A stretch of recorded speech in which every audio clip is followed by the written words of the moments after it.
Men, this is for you. What happens to your penis? What happens to you in general if you don't have sexual intercourse for a long time? I've made videos on the general thing which can happen to someone's body if they don't have intercourse for a long time. And also, I made a video on what happens to the vagina if you don't have intercourse for a long time. And not to be biased, of course, men, we are here for you as well. This is what you should know about your body, especially the penis. Does it affect the size of the penis? Does it affect your erection? Does it affect like your rate of having prostate cancer? What happens to the penis? Will it fall off? Will the testes go blue? And will the sperms also be affected? This is what we're going to be talking about on this session. This is Talk Pregnancy with Dr. Noella, where we tell you all about pregnancy and other women related health issues. And of course, the men, to talk about pregnancy, to be satisfied with sexual intercourse, of course, you need the women. So that's why we are talking about the men as well. So subscribe to this channel. Let's go with the first thing.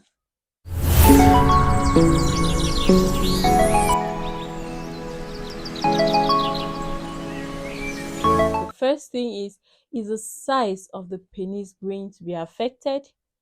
Some studies says it's going to be affected, it's going to decrease the length of the penis by 1 to 2 centimeters. But it's important that you should know how long. If you don't have intercourse for a period of 10 to 20 years, that's when you're going to start having significant changes in the size of your penis. Also, if you gain weight, it can lead to a decrease in size of your penis. Why does it happen? It's just the same like if you don't have intercourse for a long time, like your muscles, if you keep on using your muscles for a longer time, it's going to get bigger. But if you don't use it, it's going to shrink, and that is why it can shrink. But most of the times it takes like 10 to 20 years, or if you want to decide to stay forever without having intercourse, then that's when you can see a significant change in the length of the penis. But it's very okay for you to stay without having intercourse. Remember, this is just a discussion, and you might not really notice it. Will your penis fall off? Will the testis turn blue? No, of course, the penis is already there. It cannot fall off.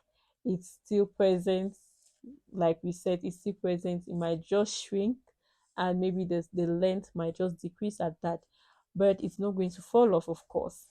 And is it going to turn blue? No, your testes are not going to turn blue, of course. It should not turn blue. So those are just myths surrounding it. Now we go to the next point.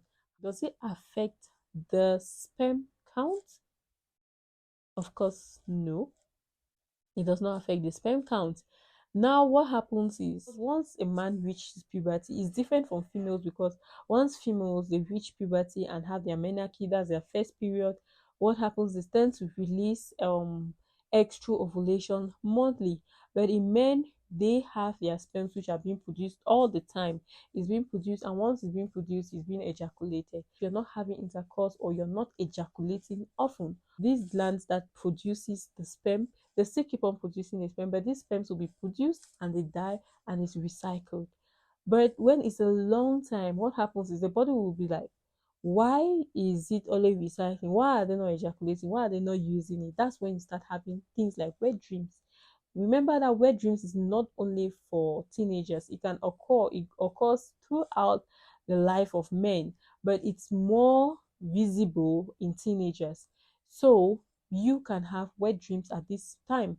That's why you see men by the time they get up, you can see them having discharges, or as by the time they are just getting up, they have erection and discharges. So that's this wet dream helps to release some of these sperms, but it's not in everybody and it's just once in a while.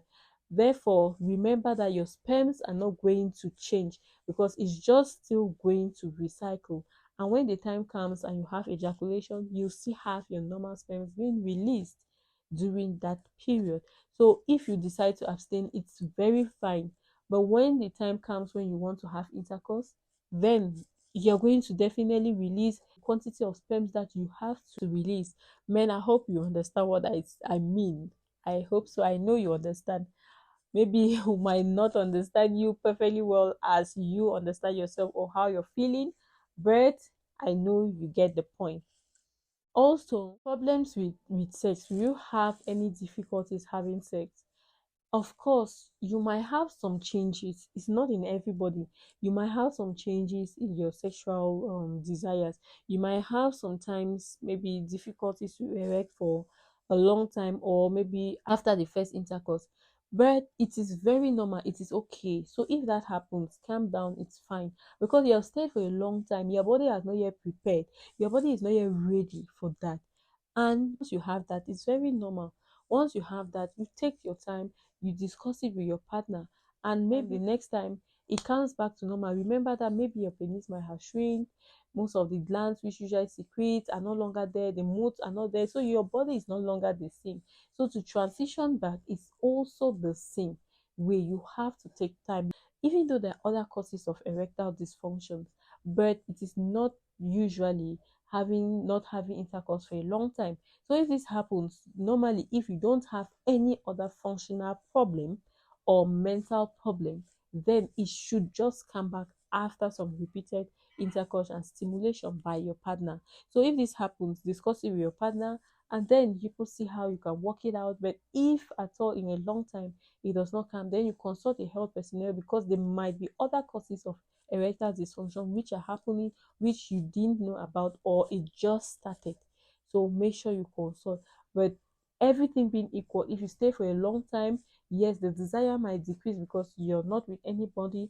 But when it comes, when you have a partner, you want to start, it might take better time, it might take some time. So you give yourself time as well. Is there any relationship between ejaculation and the testosterone level? Of course, there is a difference. There was a research which was shown, which a research on the relationship between ejaculation and semen testosterone level in men.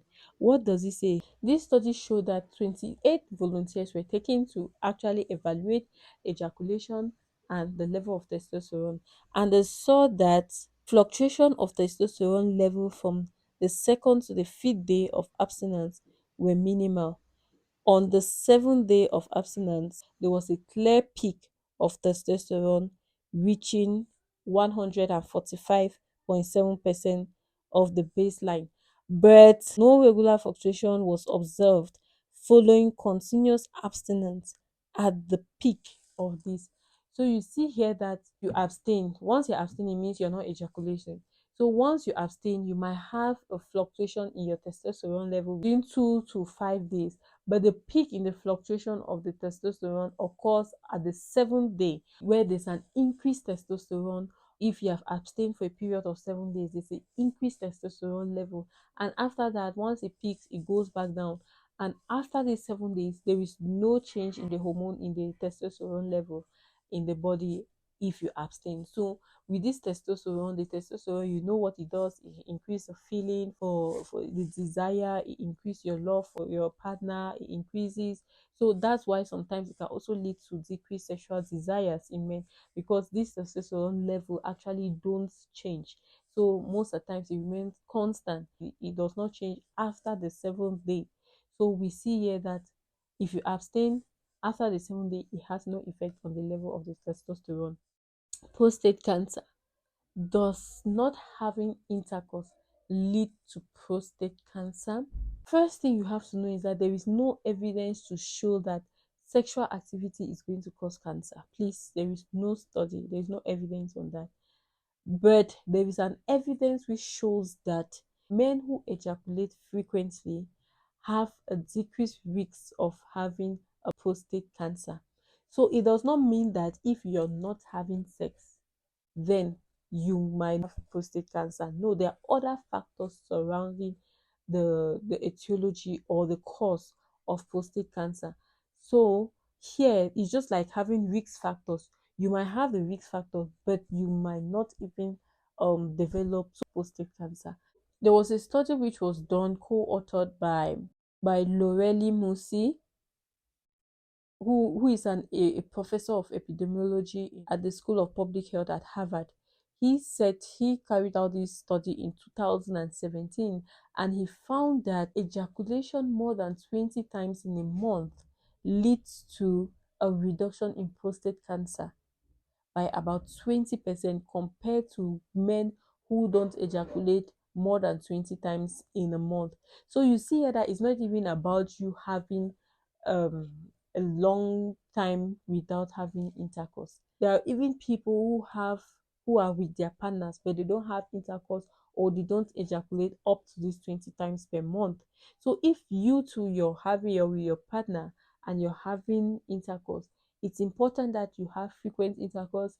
Ejaculating more than 20 times in a month leads to a 20% decreased risk of prostate cancer.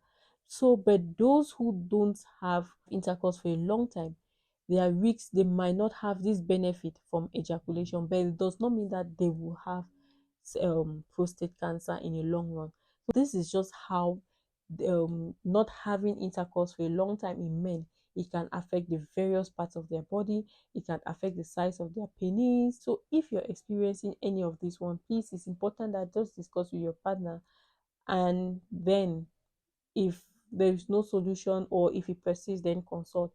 But remember this, I'll say that again: if you've decided to abstain from sexual intercourse, it is very, very okay. Please, it is very, very okay. You stick to your idea. Let no one put any pressure on you to have intercourse. Because there was a story I heard of a girl who came and was talking to me, and she told me that her boyfriend is telling her to have intercourse with her because the sperm is accumulating on his lower abdomen, on his stomach. So he tends to complain, I have this lower abdominal pains, I have this lower abdominal pains all the time to the girl, and it's only to have intercourse with her. But these are the things that we say it is not, and there is no sperm accumulating in your lower abdomen. So if you're a girl out there and maybe a boy has to use this kind of tactics, to understand that these things don't happen. It does not happen. And you as a man, you too know yourself. You know how you can control yourself as well, and stick to your decision, because it's not because we are saying this that is going to lead you to have intercourse with anybody because of that. No, because once you decide finally to have a partner and have intercourse, these things will just return back normally. If you everything being equal, it should return back normally. But if it delays, like I said, then discuss it with your partner, and if it takes longer, then consult as well. This is Talk Pregnancy with Dr. Noella, where we tell you all about pregnancy and other women related health issues. Don't forget to subscribe to this channel, and if you want to have a personal discussion with me, then click on the link below. Let me see your comments on the comment sections. How long have you stayed? What were the challenges you faced? We can be here to help you as well. Thank you very much, and God bless you.